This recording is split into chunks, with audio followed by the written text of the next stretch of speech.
Hello everyone, Ruby Ravel here, High Priestess of Interstellar Hijinks, and today I am going to talk to you about Mars Trine Saturn, an aspect that I correlate with the taming of warrior energy for a higher practical purpose.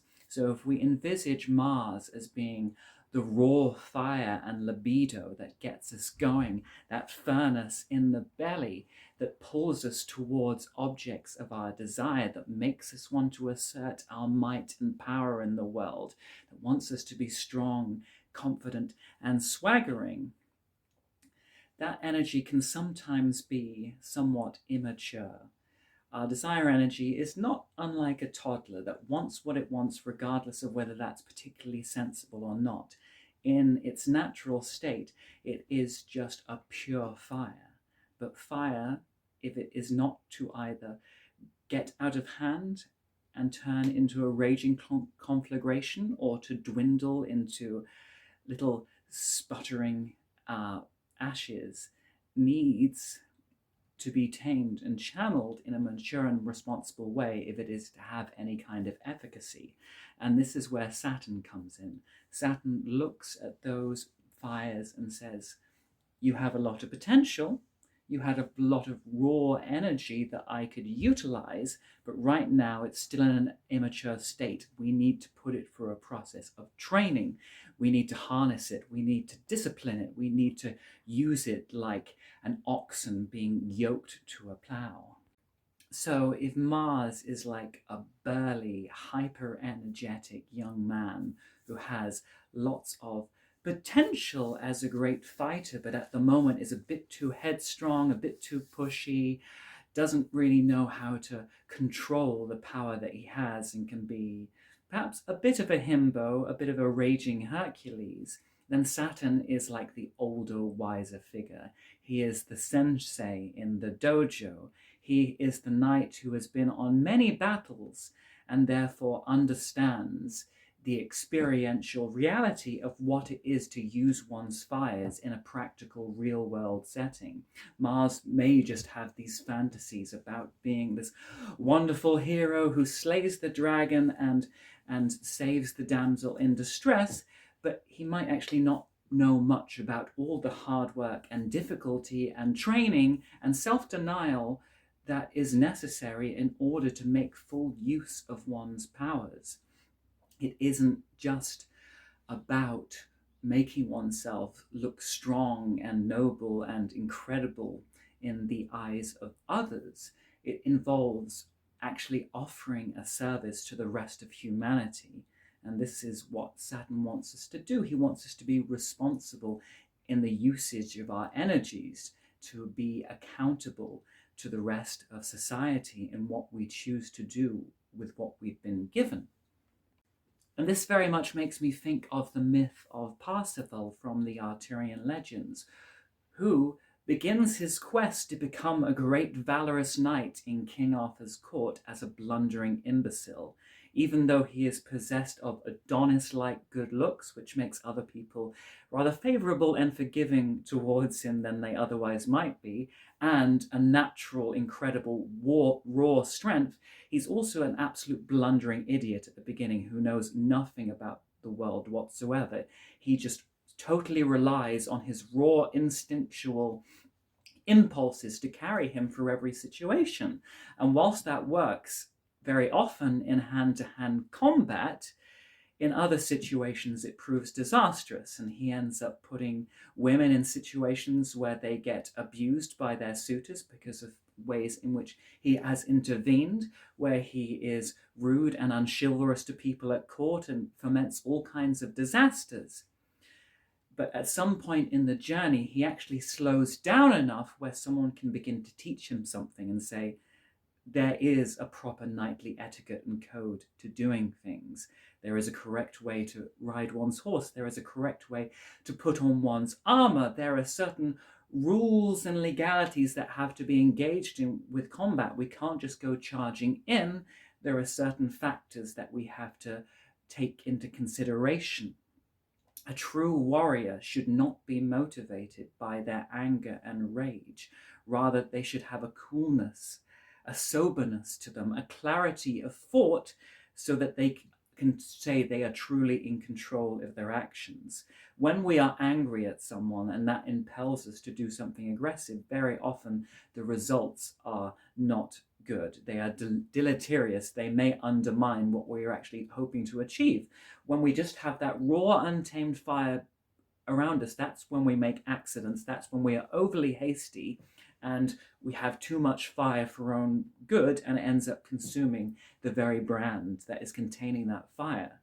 Whereas if we have that fire, but it has that strong stone Saturnian container enveloping it through discipline and self-denial, then we can think rationally about what we are doing. Like a great tactician in a chess match, we can think about what moves are best to take and what best not to take, rather than just acting on raw impulses. We can be patient, we can bide our time, we can sit with our fires, and we can wait for the most effective means of doing something. Because Saturn always makes us conscious of time as an important element in any period of decisive action. There are some very fiery people who always feel that all action is better than no action, but Saturn will tell you otherwise.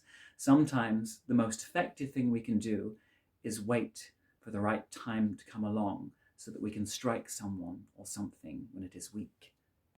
So the big turning point in the myth of Parsifal is when he comes across a series of prophetic and mediumistic women, perhaps not unlike myself, who begin to deepen his consciousness and awareness of himself, where he starts to realize that his behavior has lasting consequences that can cause incredible suffering for other people.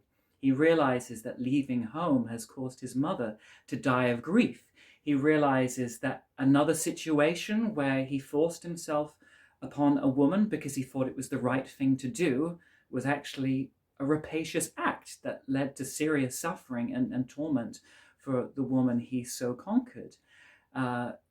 He begins to see that our actions aren't just about reinforcing our own greatness or just giving us what they want in our moment, but that they are always placed within the wider context of the human race as a whole. And something that might feel good to us in the moment can later lead to a lifetime of guilt and grief if we find that that had consequences that we had not foreseen. And it is that very process of finally being responsible for his own actions, of accepting that there is an accountability that he must face in dealing with the people that he's hurt, that makes him want to be a true knight. Not just someone who wants to be a hero for the sake of a hero, but someone who has said, I will use my raw power and might for the benefit of society at large. On a mundane level, this aspect often corresponds with times when either we feel very work-driven and very goal-focused, where we are centered around always trying to use our time and energies in the most efficient and economical of manners, or times in which extra work and responsibilities and duties are given upon us, which we quickly realize demand an accommodation and calibration of our energy so that we can effectively meet them. If we have many things that we are carrying that are resting upon our shoulders that we have to make sure we deliver in, if we're squandering our energies, if we're burning ourselves out too quickly, if we're not living in a very good, sustainable lifestyle, Saturn will quickly show us where we have to amend our ways, where we have to find a way of living in a more orderly, frugal manner so that we can do everything that we want to do as well as possible. There is a perfectionist streak to Mars, Trine, Saturn. We want to get good results. We want to bring things to fruition. Whereas Mars, Trine, Jupiter wants to do everything now in this visionary flash of spontaneity and inspiration, and loves beginning things and hopefully finishing them there either immediately in the moment. It is often dismissive about putting the finishing touches on things. Whereas with Mars, Trine,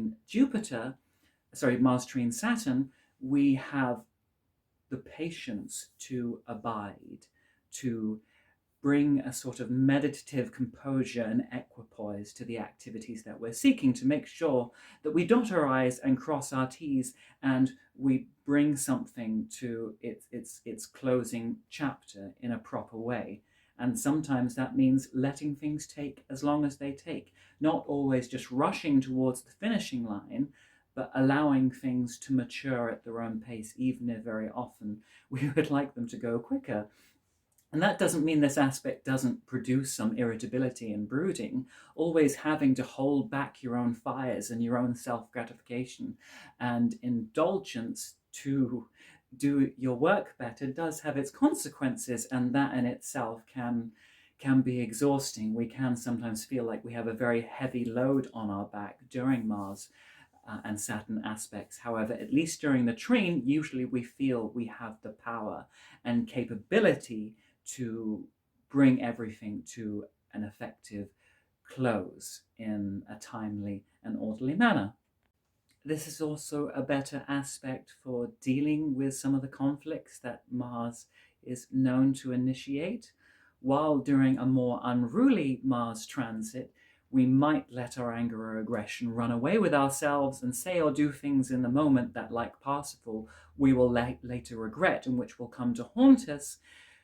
With Mars trine Saturn, we are more likely to choose our battles. With every conflict, with every power struggle and head-to-head contention of two competing wills, there is going to be an energy expenditure. There is going to be a personal investment. And to choose to compete with someone is sometimes to give them more energy and respect and personal involvement than they are actually worth. And that's where Saturn comes in and says, is this conflict worth it? Do I need to prove myself and my power and authority in this situation enough to want to put my energies into achieving supremacy in this situation? And there's many times, like the Five of Swords, when actually it is better to walk away, or it's better to let bygones be bygones, or it's better to choose a calmer, more mature approach at mediation, rather than saying, I have to win at this, I have to show that other person who is boss. We can put our ego to one side and think about the bigger societal picture instead of just always the ramifications to our ego. As for the effect of Mars and Saturn on each other in relation to our sexuality and libido and sexual appetite, that can be a bit more mixed. One of the positive aspects of Saturn and Mars in aspect to one another is that it can make us very conscientious lovers. We want to do a good job. We want to please our partner. We care about their pleasure and release, sometimes perhaps more than our own. But sometimes Saturn and Mars can be so conscientious about wanting to do a good job in a sexual role that they can end up giving themselves performance anxiety. They stop seeing lovemaking purely as this act of instinctual fun and coming together with someone else in a moment of bodily joy, and instead they can place so much pressure on themselves to be the perfect lover, to be the great Hercules in the bedroom, or the great Aphrodite, whichever side you're on. You can be a switch, you can be both, honey, it's okay. I'm going to let you do what you want. I'm very, very tolerant like that. That he can end up taking the joy out of it. But some people with Mars Saturn aspects natally may even be people who choose celibacy, whether for short or long periods in their lives. I think when we have a connection between those two planets, we can sometimes feel ashamed of those burning fires, of the ravages of lust and horniness, or we can just find them intrusive. You know, when Saturn's trying to compose order, when he's trying to keep everything in schedule, when he's trying to manage his time and just, you know, live as dutifully and responsibly as possible, the intrusive fire of needing sexual release can be very annoying. And so some people with that placement might just think, I would rather throw in the towel and have nothing to do with sex together. But this is also because of the boundaries of Saturn. Saturn has difficulty in being close to others because it has such a strong sense of separateness and is by nature very self-protective and defensive. And to come together with someone else in sexual congress involves letting down one's guard. It involves taking off the armor that we've put on as a knight who has pledged themselves to the Arturian court, and for a moment just being a human who is all pink flesh and gooey substances. And sometimes that strong identification with the knightly role, with the mature adult who is achieving things in the world, can make it very hard just to put that hierophantic vocation aside and just give yourself to someone else in an act of play or burning passion. Anyway, this hierophantic honey has got some extra work to do, so I'm going to call that short there now. I hope you enjoyed this video. If any of you have any Mars Saturn aspects or stories that you would like to share, please comment in the video below. It's always lovely to hear from you. If you want to contact me for any kind of spiritual counseling or advice, my contact details will be in the link below. And if you'd like to support this channel in other ways, I do have a Patreon, which will also be linked below. So many tantalizing options available to you. Anyway, battle responsibly, children, and Mother Ruby will be speaking to you soon.